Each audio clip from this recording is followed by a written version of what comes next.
Do you know the real meaning of entrepreneur? I kept running into the same thing. People who need income, people with real skills, real experience, and real value to offer. And the moment I mention entrepreneur, build a business, people back away.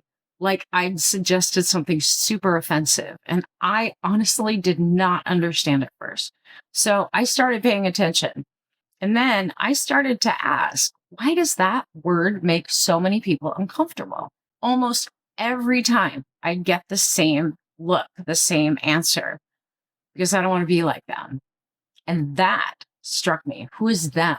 And why did one word carry so much baggage that people with real skills, a real need, were willing to stay stuck rather than to claim it?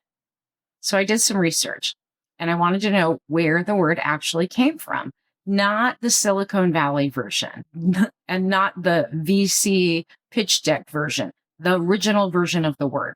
In the 1770s, an economist named Richard Cantillon documented the word for the first time in economic context. His definition had nothing to do with startups or investors or exit strategies. He used it to describe someone who takes on risk to create value. That was it. Whole definition. A person who sees a need, a problem, believes they can fill it, fix it, and build something around it. Not board of directors, no venture capital, and definitely no hoodie required. The person who turns their skills into income on their own terms. That's the original definition. It's always been the original definition. But then in the 80s, venture capitalists exploded. The build fast, scale fast, sell the company, exit model needed a story. It needed some word. So it took one that already existed and rebuilt it in its own image. It got on magazine covers, TED Talks, TV shows, where people pitch to investors for sport. You guys know what I'm talking about.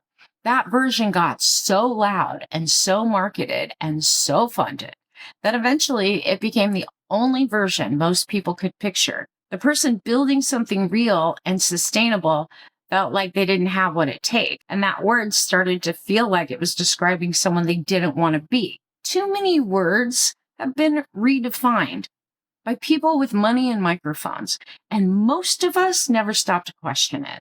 I, for one, am done with that. I'm taking back the original meaning from the people who colonized it.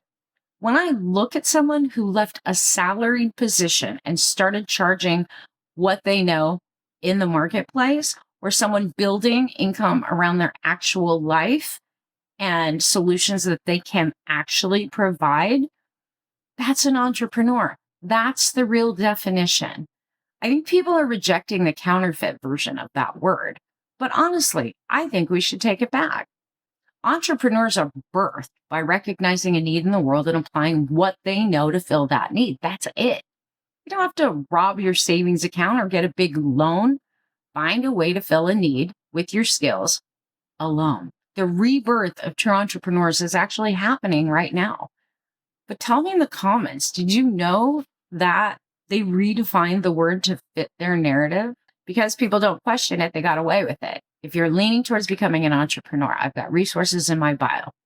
It honestly is very rewarding. I've been doing it for over 30 years.